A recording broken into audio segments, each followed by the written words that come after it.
Predictions for OFW this year, 2020, June onward. Ito, yung pagbabiyahe ng ibang bansa. We are the world ay nagbago ang world, no? Dahil ang world ay punong-puno ng courage. Medyo nagiging difficult yung mga situations in the globe, no? So, yung mga nagpaplano, mga ibang bansa for work na ngayon pa lang, ito, no? Okay. The outsider, may kahirapan dahil naharang ng pandemya ang ating mundo. And we can see here the fighting year. 2020 is a fighting year. Okay? Pero wag daw i-compromise ang ating kalusugan. The healing is also approaching na wag i-compromise ang iyong kalusugan at iyong morality. So this 2020 is the difficult in the globe. So paano maaapektuhan nito yung ngayon pa lang nagbabalak umalis at mangibang bansa? Courage year, pag-usapan natin ito na ano ang magiging epekto nito sa ating OFW. Oh no!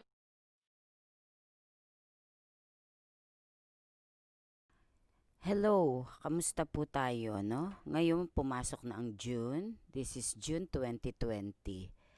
Merong mga nagtatanong, no, tungkol dito sa ganitong tungkol sa OFW. Okay, nailagay natin sa thumbnail na ang problema ngayon is yung OFW, or kung ikaw ay first time na nagplano at tinamaan ng COVID-19 bago ka nakaalis. At ngayon, nandoon ka ngayon sa limbo of waiting. Okay. So, yan ho ang pag-uusapan natin, no?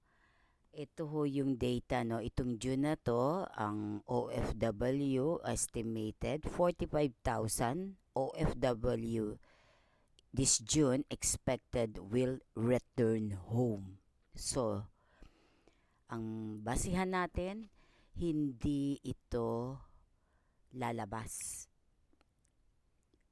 Will return home, no? Ayon sa OWA.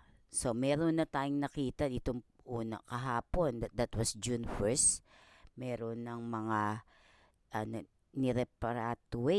repatriation, no? Repatriated na OFW. Yung sa Japan, that was yesterday, June 1, na mga na-stranded at pati na rin yung mga yung tintag natin na student visa na ngayon ay napabalik na. Okay? Siguro arrive na sila, magkakaroon pa yun ng quarantine. Okay, ito na tayo sa topic. Okay, estimated 300,000 to 400,000 also OFW estimated to be affected. Among those who have been repatriated are customer service executive for a bus sightseeing company in Singapore daw.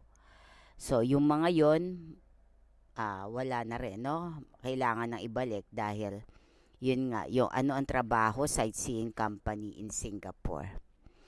Okay, exempted are medical frontliner, but a big risk to carry the virus. So, yun yung mga OFW na ma-exempt, no?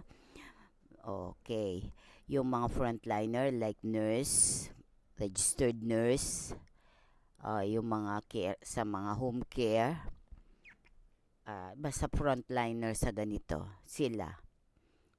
Hindi yan maano. Ngayon, ano ang ating gagawin? Tanungin ninyo, gaano ba ito katagal? So kung ikaw ay isa sa na-stranded at hindi ka makakabalik dahil nag-aantay ka pa, much better na intayin mo na o kaya habang nagiintay ka, do something resourceful.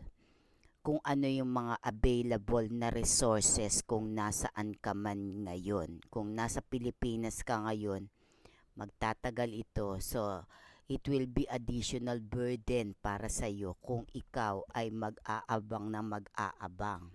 So, ano ang gagawin mo? Yun. Humanap muna ng temporary resources. Yun ang masasabi natin.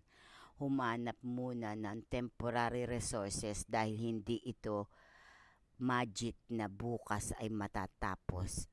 Itong 2020 ang ating napipredict all this year 2020 ay masasakop ng coronavirus.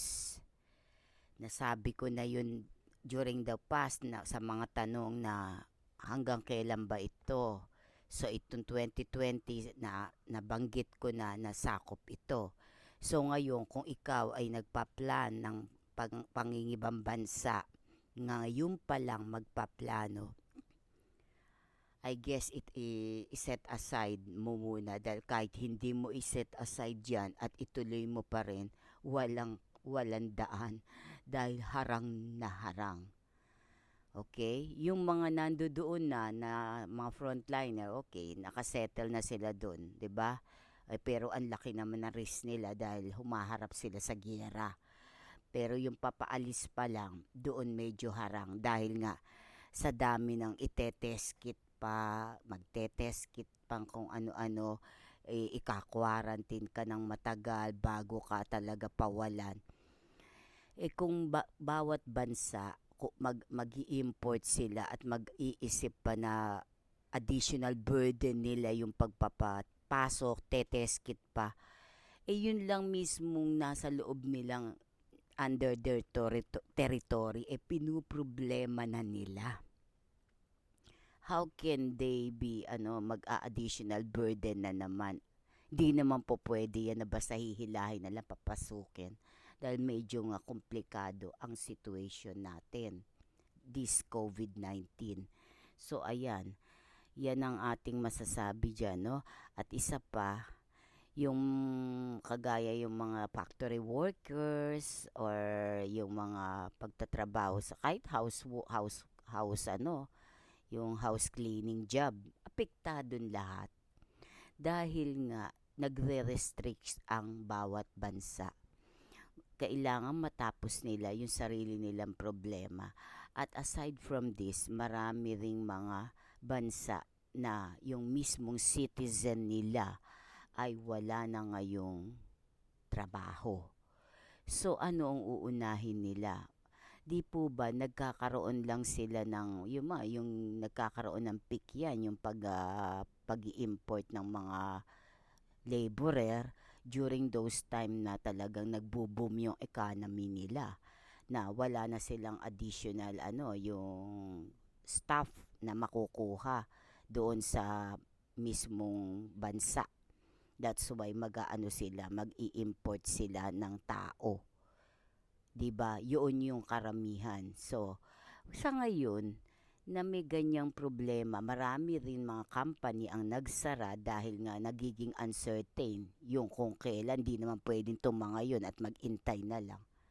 O yung Apple Store nga dati, every year nagpapalit yan, iPhone 10, iPhone 11, nagsimula sa iPhone 1 to ngayon no, yung iPhone 12 di na nga mailabas.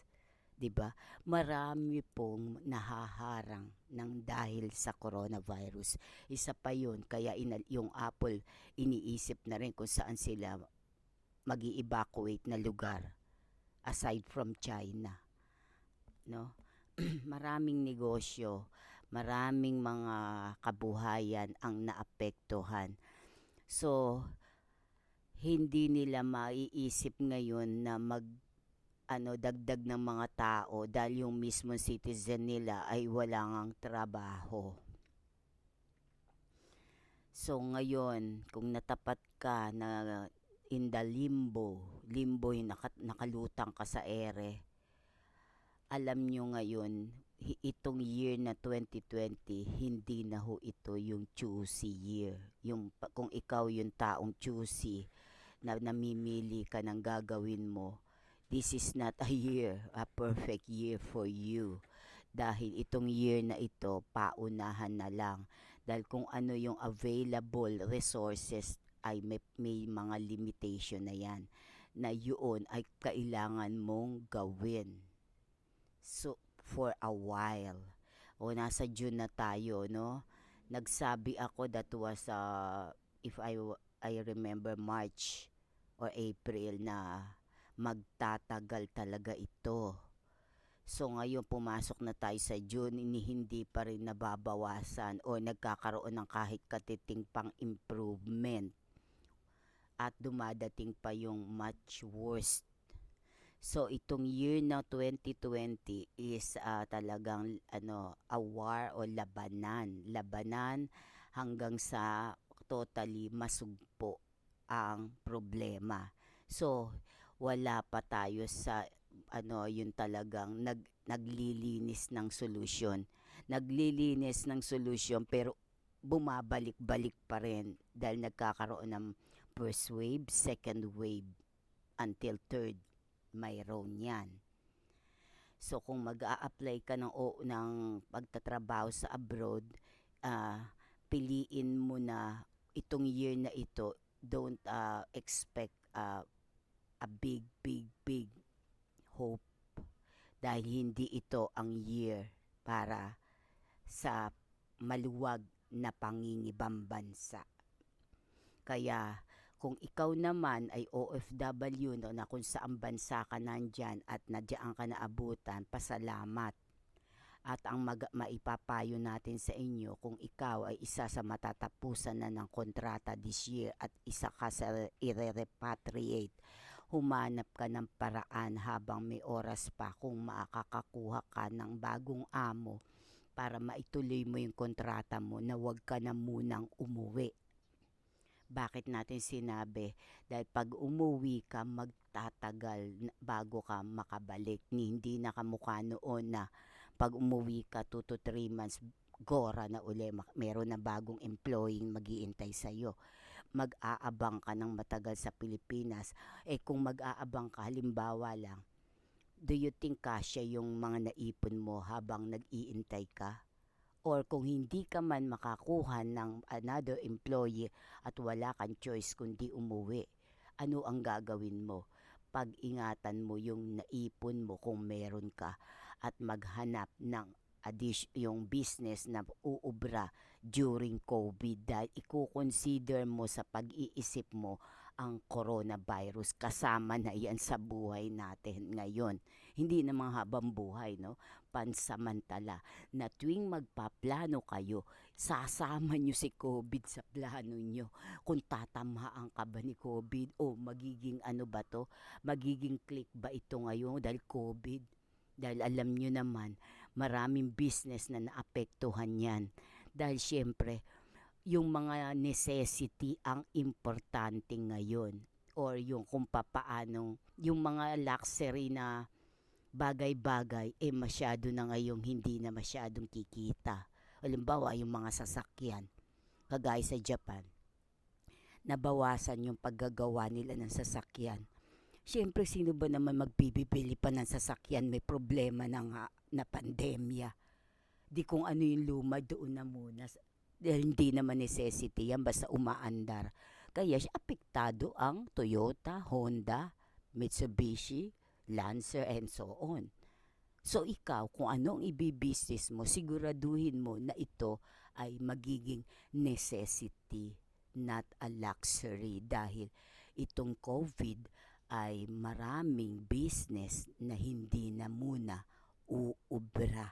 At ang isang mga uubra dyan, pwede rin ay mga telecom or kaya yung work at home. Pwede yan. Pag-isipan yung mabuti, no? So yan ang ating advices sa mga ka-OFW natin na this year is not a glorious year. for yung going abroad, lalo na OFW at kahit tourist. Pasok na natin yung tourist, kahit tourist. Sino ba naman magbabakasyon na kahit saan ka pumunta may problema?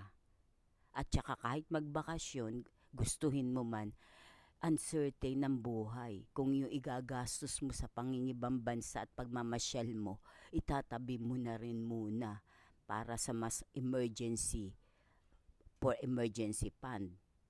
Di po ba? Kaya marami talagang restriction sa panahon na ito.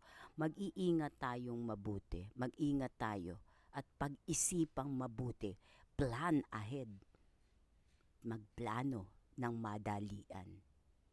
Planuhin mo mabuti bago ka ngayon kumilos. Dahil sayang, napakahirap ngayon ang pinansyal. Maraming economy na bababa ng husto. Okay, thank you po.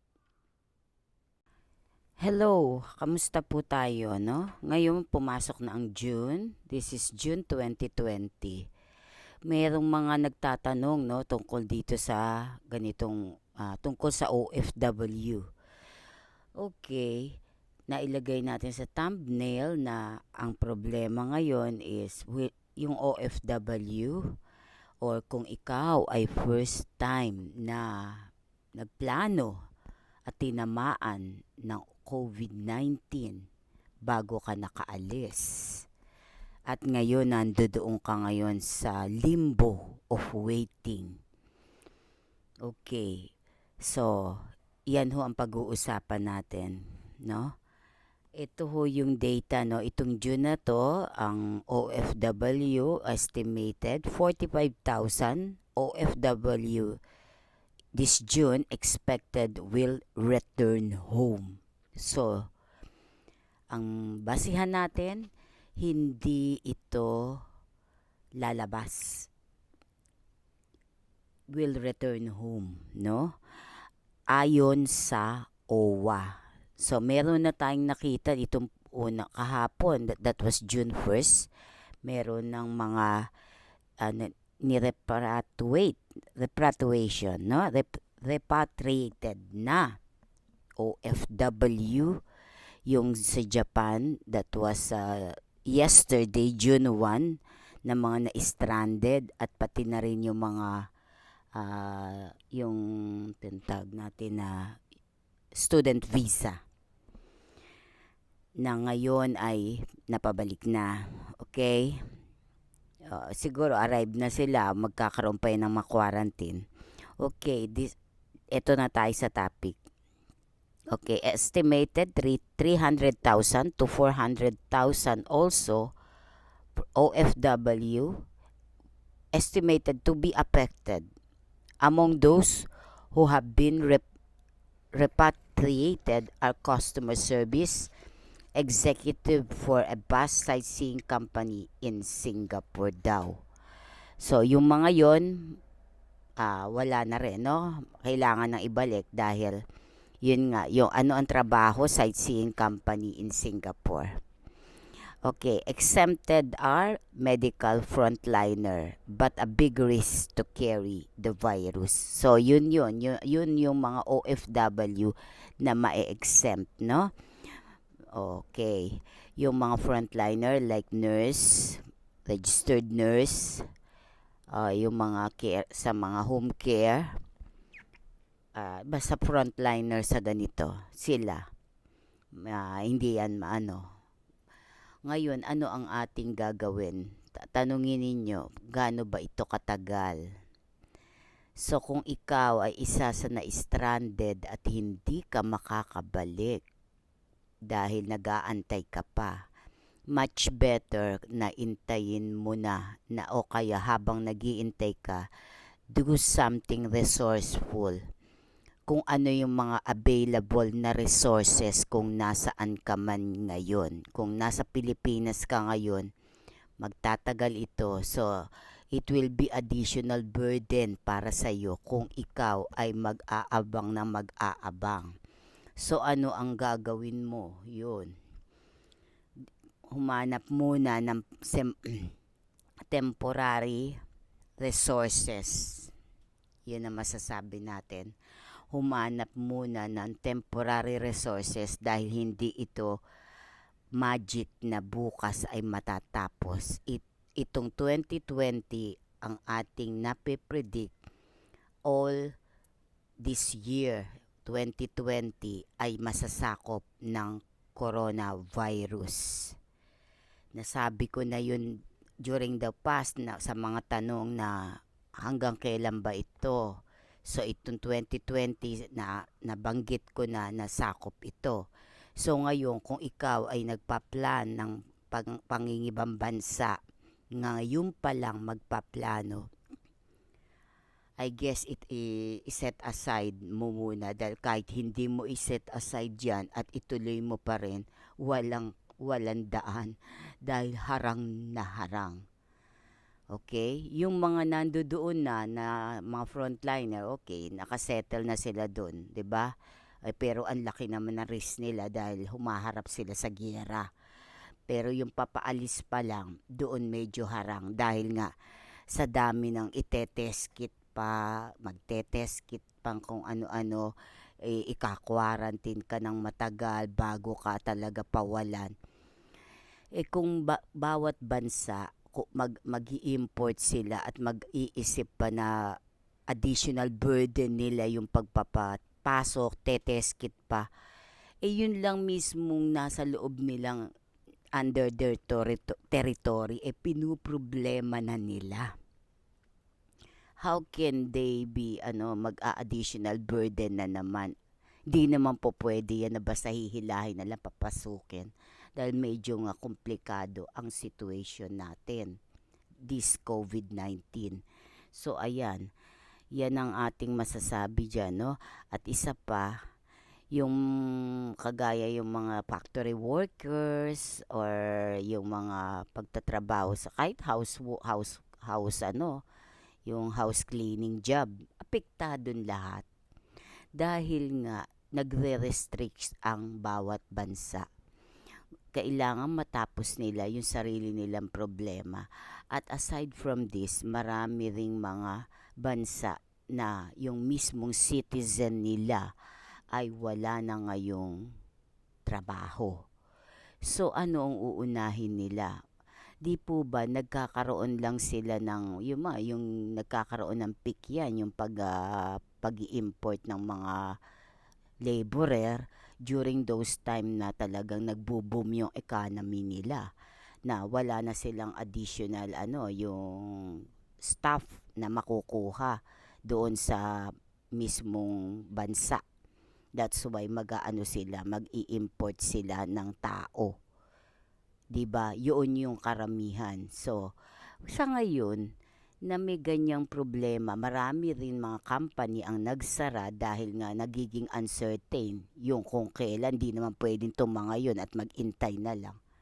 O yung Apple Store nga dati, every year nagpapalit yan, iPhone 10, iPhone 11, nagsimula sa iPhone 1 to ngayon, no, yung iPhone 12 di na nga mailabas.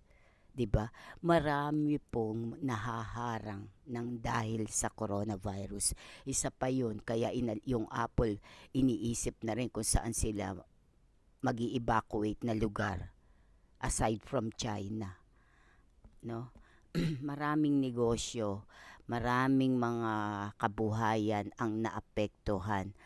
So, hindi nila maiisip ngayon na dagdag ng mga tao dahil yung mismong citizen nila ay wala ngang trabaho. So ngayon, kung natapat ka na in the limbo yung nakalutang ka sa ere, alam nyo ngayon, itong year na 2020, hindi na ho ito yung choosy year. Kung ikaw yung taong choosy na namimili ka ng gagawin mo, this is not a perfect year for you. Dahil itong year na ito, paunahan na lang. Dahil kung ano yung available resources ay may mga limitation na yan. na yun ay kailangan mong gawin. So, for a while. O nasa June na tayo, no? Nagsabi ako that was, if I remember, March or April na magtatagal talaga ito. So ngayon pumasok na tayo sa June, hindi pa rin nababawasan o nagkakaroon ng kahit katiting pang improvement. At dumadating pa yung much worse. So itong year na 2020 is talagang a war o labanan hanggang sa totally masugpo ang problema. So wala pa tayo sa yung talagang naglilinis ng solusyon. Naglilinis ng solusyon pero bumabalik-balik pa rin dahil nagkakaroon ng first wave, second wave, until third mayroon yan.